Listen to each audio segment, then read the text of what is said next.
अस्सलाम वालेकुम स्टूडेंट्स। आज जो हम आर्टिकल स्टार्ट करने जा रहे हैं वो आपकी सेकेंड ईयर में नेक्स्ट पार्ट जितने भी चैप्टर रिमेनिंग है वो तमाम इसके इंट्रोडक्शन के बारे में और एक्सप्लेनेशन के बारे में होगा। अगर आप देखिए बेटा, इस आर्टिकल आपके पास नाम क्या है? कैपेसिटर। तो देखिए बेटा, जब आप किसी भी मोटर की बात करें कि मोटर को आप ऑन करते हैं तो पानी जमीन से निकाल के टैंकी आपके ऊपर पहुंचा देता है। अब उस टैंक के ऊपर आपने जो पानी को स्टोर किया है उसका मकसद क्या होता है कि जब कहीं पे भी करंट की कोई भी डिस्कनेक्शन हो जाती है तो हम उस पानी को बाद में यूज आउट कर सकते हैं। इसी तरह जब आपने सर्किट में सप्लाई को कंटिन्यू करना है तो आपको एक डिवाइस यूज करनी पड़ती है जिसमें आप एनर्जी को क्या करें, स्टोर करें। तो वो डिवाइस आपके पास क्या है? कैपेसिटर। कैपेसिटर की डेफिनेशन अगर आप बुक में देखेंगे तो वो होगी एक ऐसा डिवाइस है जिससे हम क्या करते हैं, चार्ज को स्टोर करते हैं। तो बेटा, इस जो चार्ज को स्टोर करते हैं इसका मतलब क्या हुआ है कि बच्चा क्या कहता है, आपके माइंड में आपके पास ही बन जाता है कि हमने जो भी कैपेसिटर पहले कंसिडर किया हुआ था वो बिल्कुल खाली था, बाद में वो उसके अंदर चार्ज क्या हो रहा है, स्टोर हो रहा है, जो कि ये हरगिज ऐसा नहीं है। मैं समझाता हूं बेटा आपको। यहां से पहले हम कंस्ट्रक्शन देखते हैं कि बेटा आपने दो शीट कंसिडर कर ली, कंडक्टर के प्लेट्स कंसिडर कर लिए और उसको आपने थोड़े से फासले पे रख लिया तो हम कहेंगे कि ये जो आपके पास बन गया है ये क्या है? कैपेसिटर है।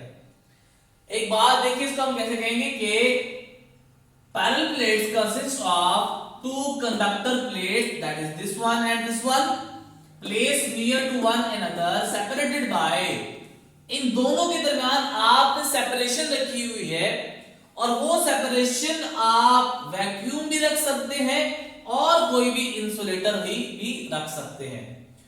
और उस इंसुलेटर को हम कहते हैं वो क्या है? डाई इलेक्ट्रिक है, यानी डाई इलेक्ट्रिक को हम यहां पे रख सकते हैं।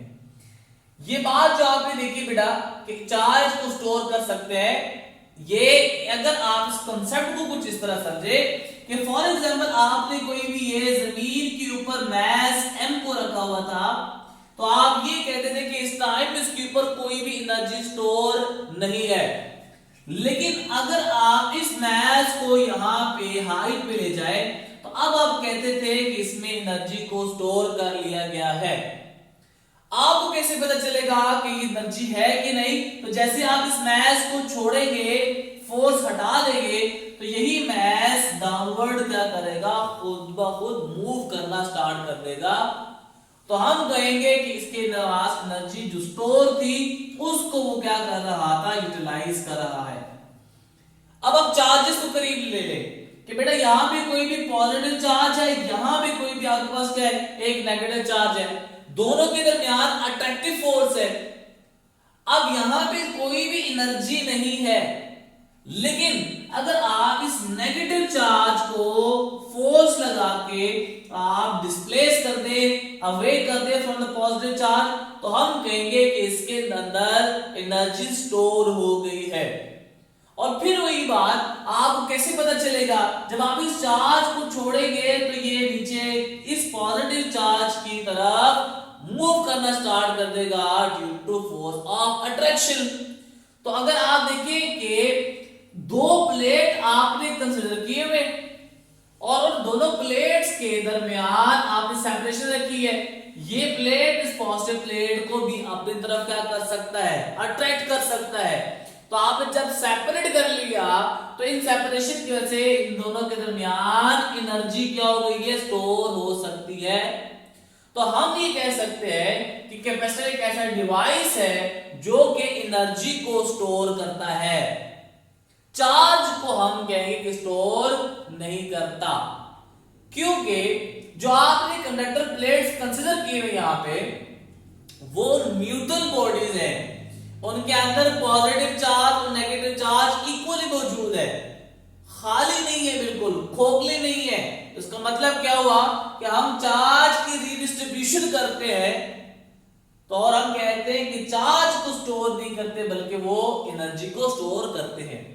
आपने क्या किया हुआ है, कोई भी दो प्लेट्स कंसीडर कर लिए, एक आपके पास ये प्लेट है और एक आपके पास ये प्लेट, सेपरेशन के दरमियान क्या है, डी है। आपने कनेक्ट कर दी इनके साथ कोई भी एक बैटरी, पॉजिटिव टर्मिनल बैटरी आपके पास एक कैपेसिटर के प्लेट से कनेक्ट है, नेगेटिव टर्मिनल बैटरी का किसी भी दूसरे प्लेट के साथ कनेक्ट है। तो ये बेटा ये हर किसी नहीं है कि यही बैटरी आपके पॉजिटिव चार्ज को डिस्ट्रीब्यूट करके यहाँ पे डिपॉजिट कर रही है और नेगेटिव चार्ज आपका ये बैटरी सप्लाई किया जा रहा है इस प्लेट को, क्योंकि उसके अंदर ऑलरेडी नेगेटिव और पॉजिटिव चार्जेस मौजूद है। तो बैटरी क्या कर रही है कि यहां से नेगेटिव चार्ज को डिस्ट्रीब्यूट कर रही है, उठा के दूसरे प्लेट के ऊपर क्या की जा रही है, डिपॉजिट की जा रही है या फिर रिडिस्ट्रीब्यूट की जा रही है। तो हमें ये पता चलना चाहिए कि बैटरी खुद सप्लाई नहीं करती चार्जेस को, बल्कि वो चार्जेस को रिडिस्ट्रीब्यूट कर रही होती है। और अगर आपने किसी भी सर्किट में कैपेसिटर को आइडेंटिफाई करना है तो आप देखेंगे बेटा कि दो प्लेट्स और उनसे कनेक्शन, तो ये इंडिकेट कर रहा है कि सर्किट में आपका कैपेसिटर लगा हुआ है। एक बात, आपको सर्किट में ये सिंबल भी नजर आएगा, लेकिन अगर आप देखें इनके प्लेट्स इक्वल नहीं है लेंथ में, ये बल्कि आपके इनमें क्या है, डिफरेंस मौजूद है। तो हम कहेंगे ये जो सिंबल आपके पास है ये बैटरी का और ये इक्वल आपकी प्लेट्स की लेंथ, तो हम कहेंगे वो किसका है, कैपेसिटर का है।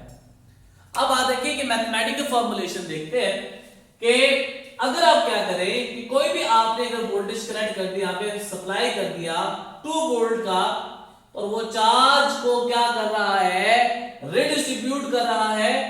और अगर आप देखें कि आप इस बैटरी को यानी इसकी पोटेंशियल इंक्रीज करें या डिक्रीज करें, तो ऑब्जर्वेशन में हमारे पास है कि चार्ज जो आपके पास है इसकी अमाउंट के ऊपर भी फर्क पड़ेगा, यानी उनके दरमियान डायरेक्ट रिलेशन है। अगर आप इस पोटेंशियल को जो अप्लाई कर रहे हैं, इंक्रीज कर रहे हैं, तो आपका चार्ज स्टोरिंग है वो भी क्या हो जाएगा, वो ज्यादा हो जाएगा। लेकिन इसी पोटेंशियल को अगर आप डिक्रीज कर रहे हैं तो आप जो चार्ज की डिस्ट्रीब्यूशन है वो भी क्या हो जाएगी, वो डिक्रीज हो जाएगी। तो जहां पे प्रोपोर्शनैलिटी साइन होता है और वहां पे इक्वालिटीज का साइन लगाते हो, कोई भी कांस्टेंट, ये बनेगा Q is equals to CV और C is known as proportionality constant। और अगर हम C की फॉर्मूलेशन करें तो बनेगा C is equals to Q divided by V, और इस C को नाम क्या दिया जाता है, कैपेसिटेंस का। और कैपेसिटेंस क्या चीज होती है, देखिए बेटा हर मटेरियल या डिवाइस जो आप यूज कर रहे हैं उसकी खास लिमिट होती है किसी भी चीज को पास आउट करने के लिए, स्टोर करने के लिए। जिस तरह के आपके घर के ऊपर टैंकी जब लगी होती है वाटर की, तो उसकी खास एक लिमिट है, आप उस लिमिट तक पानी को स्टोर कर सकते हैं, उसके आगे वहां पे स्टोर नहीं कर सकते। तो हर मटेरियल जो कैपेसिटर यहां पे यूज कर रहे हैं उसकी भी खास लिमिट है, कैपेसिटी है कि वो चार्ज को अपने अंदर स्टोर कर सकता है, उसको क्या नाम दिया जाता है, कैपेसिटेंस का। तो डिफाइन कैसे करते हैं, ability to store charge is known as capacitance. लेकिन अगर हम एक और डेफिनेशन देखें यहां से कि अगर आप पोटेंशियल को 1 वोल्ट पुट करें तो आपका कैपेसिटेंस किसके बराबर आता है, चार्ज के। तो इसके मुताबिक अगर मैं डेफिनेशन लिखूं तो वो कुछ इस तरह बनती है कि amount of charge on one plate necessary to raise the potential of that plate by 1 volt, so we can say that it has a capacitance C which is equals to Q। कि अगर आप इसके ऊपर charge जो आपके पास यहाँ पे amount of charge हो रहा है, इंक्रीज होता जा रहा है, अगर वो 1 वोल्ट का पोटेंशियल डिफरेंस क्रिएट कर दे तो हम कहेंगे कि उसका जो कैपेसिटेंस है वो चार्ज Q के बराबर है। अब कुछ फैक्टर्स हैं जिसको आप इंक्रीज या डिक्रीज करें तो उसके जरिए से आप उसकी कैपेसिटेंस को बढ़ा या फिर कम कर सकते हैं। पहला फैक्टर आपके पास क्या है, ज्योमेट्री ऑफ द प्लेट्स, यानी वो प्लेट्स की ज्योमेट्री डिपेंड करती है कि प्लेट्स की लेंथ ज्यादा है कम है, विड्थ ज्यादा है या कम है, और उनके दरमियान जो डिस्टेंस है, सेपरेशन है, वो ज्यादा है या कम है। दूसरा फैक्टर आपके पास क्या है कि जो सेपरेशन आपने रखी हुई है उन दोनों के दरमियान मीडियम कौन सा है, either it is a dielectric और अ वैक्यूम। तो वैक्यूम में कैपेसिटेंस कुछ और होगी और मीडियम रखने से कैपेसिटेंस कुछ और होगी, जो आके हम नेक्स्ट आर्टिकल में मैथमेटिकल फॉर्मुलेशन करके उसको हम समझेंगे। अगर आप यूनिट निकालना चाहें बेटा यहां से, तो अगर आप देखें कि C इज इक्वल टू, आपके पास फॉर्मूला क्या है, Q डिवाइडेड बाई V, और Q आपके पास चार्ज है, तो उसकी यूनिट आपके पास क्या होती है, कूलम, और V आपका पोटेंशियल है, इसकी यूनिट आपके पास क्या है, वोल्ट। तो अगर आप देखें तो coulomb per volt is the unit of capacitance, और उसको नाम दिया जाता है किसका, फैरेड का। अगर आप कहे कि ये 1 फैरेड कैपेसिटेंस हो किसी भी कैपेसिटर की, तो आपको यहां पे भी 1 लगाना पड़ेगा और 1 लगाना पड़ेगा। तो इसका मतलब क्या हुआ, डिफाइन कैसे करेंगे कि capacitance of a capacitor is 1 farad if 1 coulomb of charge is given to one of the plate of a parallel plate capacitor which produces a potential difference of 1 volt।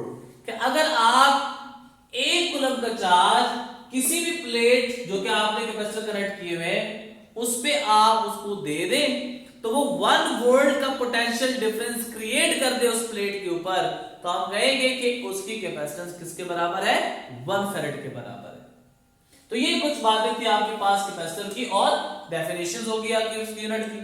हम एक क्वेश्चन करते हैं, MCQ solve करते हैं। वो MCQ कुछ इस तरह है कि अगर आप किसी भी जो प्लेट कैपेसिटर आप लगाए हुए उसके अप्लाइड पोटेंशियल को आप डबल करेंगे, तो उसकी कैपेसिटेंस क्या होगी, डबल होगी, हाफ हो जाएगी, कोई फैक्टर नहीं होगा, या इन तीन ऑप्शन में से कोई भी ऑप्शन ठीक नहीं।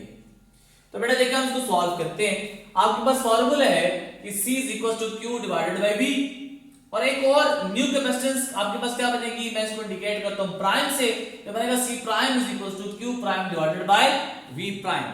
According to the condition we have increased, that is doubled the voltage, so new voltage is equals to 2 times greater than the previous voltage। तो अगर आप देखें कि इस फॉर्मूले में हमने क्या पढ़ा हुआ है कि अगर आप पोटेंशियल को इंक्रीज करेंगे, डबल करेंगे, तो उसकी करस्पॉन्डिंग डायरेक्ट रिलेशन है किसके साथ, चार्ज के साथ, तो वो भी क्या हो जाएगा, डबल हो जाएगा। तो हम लिखेंगे यहाँ पे कि Q प्राइम भी क्या हो जाएगा, 2 times of the previous charge. अब आप इसकी पुटिंग करें जरा, तो ये बनेगा C prime is equal to 2Q divided by 2V, 2 से कैंसिल हो गया, तो कैपेसिटेंस C प्राइम बराबर आ गया किसके, प्रीवियस C के। हम इसको एक सर्किट से पढ़ते हैं जरा। तो बेटा आपके पास एक केस है, पोटेंशियल की वैल्यू जो आपने बैटरी कनेक्ट की हुई है प्लेट्स के साथ वो 3 वोल्ट है, और जो अमाउंट ऑफ चार्ज वो यहाँ पे डिस्ट्रीब्यूट कर रहा है वो 9 कूलम है। तो मतलब है V की वैल्यू आपके पास कितने आ गई, 3 वोल्ट, और Q की वैल्यू आपके पास कितने आ गई, 9 कूलम। तो अगर आप इसकी कैपेसिटेंस को फाइंड आउट करना चाहें तो ये बनेगा C is equals to Q divided by V। Q की वैल्यू 9 कूलम है और पोटेंशियल की वैल्यू 3 है, तो बेटा अगर आप देखें तो C की वैल्यू कितनी आ रही है, 3 फैरेड आपके पास आ रही है। अब आपने प्लेट्स वही लिए हुए, बैटरी आपने पहले 3 वोल्ट की कनेक्ट की थी, अब आपने किसकी कनेक्ट कर दी, 6 वोल्ट की। इसका मतलब है कि पोटेंशियल की वैल्यू आपके पास कितनी आ गई, 6 वोल्ट, और जो चार्ज डिस्ट्रीब्यूट कर रहा है वो आपके पास कितना है, Q is equal to 18 coulomb. हम कैपेसिटेंस यहां से फाइंड आउट करते हैं, तो यह बनेगा C is equal to Q divided by V, और C की वैल्यू आपके पास कितनी है बेटा, अगर आप देखेंगे तो 18 डिवाइडेड बाय 6, और 6 3 आर 18, तो C इज इक्वल टू यहां भी कितनी आ गई, 3 फैरेड आ गई। तो अगर आप देखें कि 3 फैरेड यहां भी थी जब आपने 3 वोल्ट का लगाया हुआ थी बैटरी, और 3 फैरेड यहां भी है जब आपने 6 वोल्ट की भी बैटरी लगाई है, लेकिन कैपेसिटेंस के ऊपर कोई भी फर्क नहीं पड़ा। तो यहां से कंक्लूजन हमारी क्या हो गई, अगर आप पोटेंशियल को इंक्रीज करेंगे, डबल करेंगे, कम करेंगे, तो उससे कैपेसिटेंस के ऊपर कोई फर्क नहीं पड़ेगा।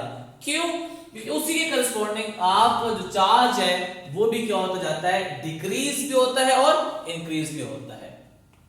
तो ये आपके पास बातें थी capacitor capacitors, factors affecting capacitance of a capacitor, फिर हमने पढ़ा उसकी यूनिट जो कि वैट फैरेड, और फिर हमने उसको कैपेसिटेंस को जस्टिफाई किया कि वो पोटेंशियल के ऊपर डिपेंड करती है या नहीं करती।